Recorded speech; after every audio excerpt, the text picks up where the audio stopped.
ಜಿಗಿದ್ಕೊಂಡು sir ಹೆಂಗ್ sir ಯುವಕರ ಹೆಂಗ್ ಸರ್ ಆ ಸ್ಟೈಲ್ ಬಗ್ಗೆ ಮಾತಾಡಿ ಸರ್ ನೀವು. ನಿಮ್ಮ ಕೇಡಿ ಸ್ಟೈಲ್ ಬಗ್ಗೆ ಮಾತಾಡಿ ಸರ್. ಫಸ್ಟ್ ಆಫ್ ಆಲ್ ಕೇಡಿ ಏನ್ ಗೊತ್ತಾ, ಕೇಡಿ ಅಂದ್ರೆ ಏನು ಅನ್ನೋದು ಫಸ್ಟ್ ತಿಳ್ಕೊಬೇಕಲ್ಲ ನಾವೆಲ್ಲರೂ. ಹೌದು. ಕೇಡಿ ಅಂದ್ರೆ ಫಸ್ಟ್ ಬರ ನಿನ್ನ ಅಲ್ಲಿ ಕೂತ್ಕೊಂಡು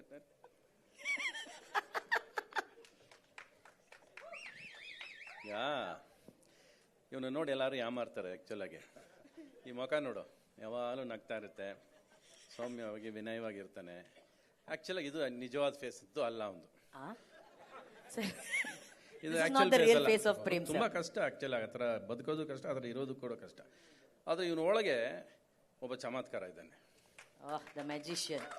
ಅದು ಯಾವಾಗಲೂ ಪರ್ದೆನ ದೊಡ್ಡದಾಗಿ ಆಸೆ ಕನಸೆಲ್ಲ ದೊಡ್ಡದಾಗಿ ಯೋಚನೆ ಮಾಡಿ ಅದನ್ನ ಹಿಂಗೆ ತರಬೇಕು ಅನ್ನೋದು ಒಂದು ಆಟ ಇಟ್ಕೊಂಡು ಓಡಾಡ್ತಾನಲ್ಲ, ಅದು ಈ ಪ್ರೇಮ್. ಆಮೇಲೆ ಈ ಸಿನಿಮಾ ಕೇಡಿ ಅಂದ ತಕ್ಷಣ ನನಗೆ ನೆನಪಾಗೋದು ತಾಕತ್ತು, ಧೈರ್ಯ, ಆಸೆ, ಕನಸು, ಕಲಾವಿದರ ದಂಡೆ ಎಲ್ಲ ಒಟ್ಟಿಗೆ ಸೇರಿ ಒಂದು ಸಿನಿಮಾ ನೋಡಿದ್ರೆ ಇವತ್ತು ಅನಿಸೋದು ನಮಗೆ ಇದು ನಮ್ಮ ಗರ್ವ ಸರ್. ಇದು ಇವತ್ತು ಈ ಸ್ಟೇಜ್ ನೋಡಿದ್ರೆ ನಮ್ಮ ಗರ್ವ. ಆಮೇಲೆ KVN ಪ್ರೊಡಕ್ಷನ್ಸ್ ಅಂದರೆ ನಮಗೊಂದು ಗರ್ವ ಸರ್. ನಮ್ಮಲ್ಲಿ ಇದ್ದೀರಾ ನೀವು ಅನ್ನೋದು ನಮಗೊಂದು ಸಂತೋಷ. We are proud and it's our pride sir. KVN productions ಇದ್ದರೆ ಈ ಥರ ಸಿನಿಮಾಗಳೆಲ್ಲ ಇನ್ನೂ ದೊಡ್ಡದಾಗಿ ಯೋಚನೆ ಮಾಡ್ಬೋದು ಅನ್ನೋ ಒಂದು ಹೋಪ್ಸ್ ಕೊಟ್ಟಿದ್ದೀರಾ, ನೀವು ನಂಬಿಕೆ ಕೊಟ್ಟಿದ್ದೀರಾ. And we are salute to you sir. ಎಲ್ಲರನ್ನೂ ಸೇರಿಸೋದು ಅಷ್ಟು ದೊಡ್ಡ ವಿಷಯ ಅಲ್ಲ. ಸಿನಿಮಾ ಅಂದ ತಕ್ಷಣ ಫಸ್ಟ್ ಬಡ್ಜೆಟ್ ಹಾಕ್ಬಿಡ್ತೀವಿ ನಾವು, ಇಷ್ಟೇ ಬಡ್ಜೆಟು, ಇಷ್ಟಲ್ಲಿ ಮುಗಿಬೇಕು ಅನ್ನೋದು. ಅದಿಲ್ಲ ತಲೆಯಲ್ಲಿ, ಅದಿದ್ದರೆ ಕನಸು ಕಾಣೋಕ್ಕಾಗಲ್ಲ ಫಸ್ಟು. ಆ ಥರ ನನಗೆ ನಮ್ಮ ಅಪ್ಪ ಇದ್ದರು. ಅಂದರೆ ಬಡ್ಜೆಟ್ ಅನ್ನೋದೇ ಗೊತ್ತಿರೋದಿಲ್ಲ ನಂಗೆ. ಆ ಥರ ಸಿನಿಮಾ ಮಾಡ್ಕೊಂಡು ಬರ್ತಿದ್ದವು ನಾನು. ಈ ಸಿನಿಮಾ ಶುರು ಮಾಡಿದಾಗಲೂ ನಮ್ಗೆ ಅನಿಸಿದ್ದಷ್ಟೇ. ಆಮೇಲೆ ಇನ್ನೊಂದು ಮೇಯ್ನಾಗಿ ಏನು ಗೊತ್ತಾ, ಯಾರಿಗೂ ಗೊತ್ತಿಲ್ಲದಿರೋದು, ಧ್ರುವ ಸರ್ಜಾ ಯಾವುದೇ ಸಿನಿಮಾದಲ್ಲಿದ್ದರು ಅದು 3 ವರ್ಷಕ್ಕೆ ಮುಂಚೆ ಮುಗಿಯೋದಿಲ್ಲ. ಅದು ಹೆಂಗೋ 3 ವರ್ಷ ತೊಗೊಂಡ್ಬಿಡುತ್ತೆ. ಕರೆಕ್ಟಾ? ಅದು ನೀನು ಫಸ್ಟಿಂದ ಪ್ಲಾಟ್ಫಾರ್ಮ್ ಹಾಕೊಂಬಂದಿರೋದು. ಹೆಂಗೆ ನೀನು ಯಾವ ಸಿನಿಮಾ ಮಾಡಿದ್ರೆ 3 ವರ್ಷಕ್ಕೆ ಒಂದು ಸಿನಿಮಾ ಮಾಡೋ ಅಭ್ಯಾಸ ಅವನಿಗೆ. ಕರೆಕ್ಟಾ? ಹೇಳ್ಬಾರ್ದ ಇವೆಲ್ಲ ಅಲ್ಲ, ಬಟ್ ನನಗೆ ಅದು ಬಾಯಿ ಸುಮ್ಮನೆ ಇರಲ್ಲ. ನೀವೆಲ್ಲ ಹೇಳ್ಬಿಟ್ಟು ಎಲ್ಲ ಹೇಳ್ಬಿಟ್ಟು ಇಲ್ಲ ಹೇಳ್ಬೋದಾ ಇದು ಅಂತ. ಅವ್ರು ಏನೇ ಹೇಳಿದ್ರು ನಮ್ಗೆ ಆಶೀರ್ವಾದನೆ. ಅವ್ರು ಏನು ಹೇಳಿದ್ರು. ಆಮೇಲೆ ನಾನು ಅವಾಗಲೇ ಹೇಳಿದೆ, ನಾನು ನಿಮಗೆ ಯಾರಿಗೂ ಹೇಳ್ತಿದ್ದೆ, ಅವ್ರು ಪ್ರತಿ ಒಂದು ಶಾರ್ಟು, ಪ್ರತಿಯೊಂದು ಸಾಂಗ್ ಲೈನು, ಪ್ರತಿಯೊಂದು ಇದು ನಾನು ಏನೋ ಹೇಳ್ತೀವಲ್ಲ, ಯಾವುದೋ ಒಂದು ಕೂದಲು ಇದು ಅದಕ್ಕೂ ಸಮ ಅಲ್ಲ ನಾವು ಯಾರೂ ಅವ್ರಿಗೆ. ಒಂದು ನನಗೆ ಪ್ರೇಮ್ ಈ ಸಿನಿಮಾಗೆ ಸರ್ ವೆಂಕಟ್ ಅವ್ರು ನಿಮಗೆ ಗೊತ್ತಿರಲಿ, ಇದು ನನ್ನ ಗೆಟಪ್ ಮಾಡೋದಕ್ಕೆ 15 ಜನ 10 ದಿನ ನಮ್ಮ ಮನೆಗೆ ಬಂದಿದ್ದಾರೆ.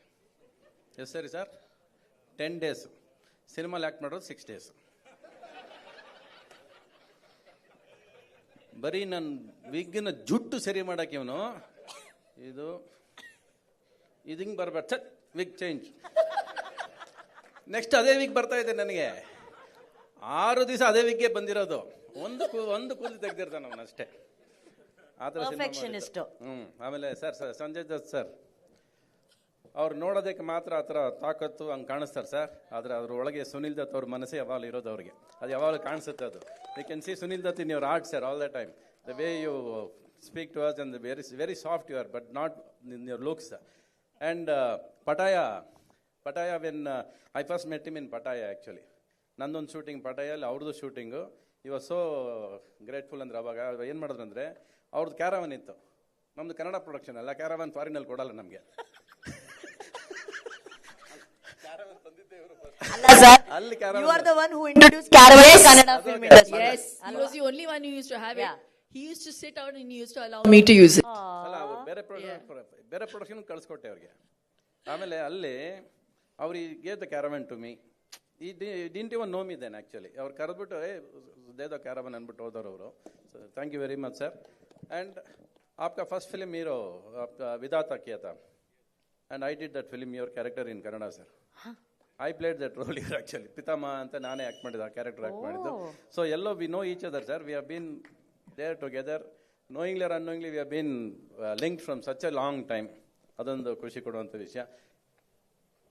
ಬೇಸಿಕಲ್ ಆಗಿ ಇಲ್ಲ ಹೇಳಲ್ಲ, ಕ್ಯಾರೆಕ್ಟರ್ ಹೇಳಲ್ಲ ನಾನು. Prem sir is very scared because you are Satyavati in the film. He is Satyavata real life. 10 ಸರಿ ಬಂದ, ಆದ್ರೆ ಇವತ್ತರೆಗೂ ಕತೆ ಹೇಳಿಲ್ಲ ಕಣೆ ನನಗೆ. ಇವತ್ತರೆಗೂ ನಾನು ಏನು ಮಾಡಿದ್ದೀನಿ ನನಗೆ ನಮ್ಮ ಅಪ್ಪನಿಗೂ ಗೊತ್ತಿಲ್ಲ. ಒಂದೇ ಹೇಳಿರೋದವನು, ನಿಮ್ಗೆ ಯಾಕಣ ನೀವು ಬಂದು ಹೋಗಿ ಅಂದ. ಆಮೇಲೆ ಕೊನೆಗೆ ಪಾರ್ಟ್ 2 ಮೇಜರ್ ಆಗಿದೆ ಅಂತ ಇವಾಗ ಒಂದು ಬಾಂಬ್ ಇಟ್ಟವನೆ ನನ್ನ ತಲೆ ಮೇಲೆ. ಒರಿಜಿನಲ್ ಅದು ಗೊತ್ತಿಲ್ಲ, ಪಾರ್ಟ್ 2 ಅಲ್ಲೇ ಸರ್ ನಿಮ್ದು ಮೇಯ್ನ್ ಅಂತ ಇಟ್ಟವನೆ. Okay, whatever it is. ಒಂದು ದೊಡ್ಡ ಪ್ರೊಡಕ್ಷನ್ನು, ಒಂದು ಕೆವಿನ್ ಅಂತ ಪ್ರೊಡಕ್ಷನು, ನಮ್ಮ ಸುಪ್ರೀತ್ ಅವ್ರು ಇರ್ತಾರೆ ಇಲ್ಲಿ, ಅವರು ಎಲ್ಲ ಜೊತೆಯಲ್ಲಿ ಬಂದಾಗ, ನಿನ್ನಂಥವ್ರ ಆಸೆ ಕನಸ್ಕೊಂಡಾಗ, ನಮ್ದು ಪಾತ್ರ ಚಿಕ್ಕದಿರಲಿ ಇಲ್ಲದೇ ಇರಲಿ, ನಿಮ್ಮ ಜೊತೆ ಇರೋದು ನಮ್ಮ ಧರ್ಮ ಅನ್ಕೊಂಡು ಬಂದು ಸೇರಿದ್ದೀವಿ ನಾವೆಲ್ಲ. To be with the dreams ಎಲ್ಲರೂ ಇರಬೇಕು. ಎಲ್ಲ ನಾವು ಎಷ್ಟು ಅದಕ್ಕೆ ಕಾಂಟ್ರಿಬ್ಯೂಟ್ ಮಾಡ್ತೀವಿ, ನಮ್ಮಿಂದ ಎಷ್ಟು ಒಳ್ಳೇದಾಗುತ್ತೆ ಸಿನಿಮಾ ಅನ್ನೋದು ಗೊತ್ತಿಲ್ಲ. ರಮೇಶ್ ಆಗಲಿ ನಾವಾಗಲಿ we just come with broad mindedness. Okay, ಒಂದು ದೊಡ್ಡ ಪರದೆಯಲ್ಲಿ ಒಂದು ದೊಡ್ಡ ಸಿನಿಮಾ, ನಮ್ಮದೇ ಸಿನಿಮಾ ಅಲ್ಲ, ಫೈನಲ್ ಆಗಿ ನಮ್ಮದು ಕನ್ನಡ ಸಿನಿಮಾ ಅಂದಾಗ we should feel happy with that picture ಅನ್ನೋದು ನಮ್ಮ ಖುಷಿ ಅಷ್ಟೇ. ಸೊ ಆ ಖುಷಿಯಲ್ಲಿ ಒಬ್ಬ ಡೈರೆಕ್ಟ್ರಿಗೆ, ಒಬ್ಬ ಕನಸುಗಾರನಿಗೆ ಈ ಕನಸುಗಾರ ಸಾಥ್ ಕೊಡೋದು ಎಷ್ಟು ಮುಖ್ಯ ಬೇಕು ಅಷ್ಟು ಕೊಡಬೇಕು ಅನ್ನೋದಕ್ಕೆ ತುಂಬ ಮೈನಾಗಿ ಬಂದಂಥ ಸಿನಿಮಾ. ಬೇರೆ ಏನೇನು ಹೋಟೆಲ್ಸ್ ಬೇರೆ ಅದೇ ಶುಡ್ ಬಿ ಸಿಂಗ್? ನೋ, ಒಂದು ಹಾಡು ಆಡ್ಬಿಡೋಣ. ಹೌದು, correct. Song is ready, don't sing, no singing, play the music, play the music. Sir mic ಬಾರ. ಅವಳೆ ಡ್ಯಾನ್ಸ್ ಹೇಳ್ಕೊಡ್ತಾಳೆ ನನಗೆ, ನನಗೇನು ಬರಲ್ಲ, ಇವಳೆಲ್ಲ ಇವಳೇ You should have a ಮಾಡ್ತಾಳೆ. dance, you should make me dance. ಇವಳು I will fall like this you catch me here ಅಂತೇಳೆ ನಾನು ಹಿಡಿಬೇಕು.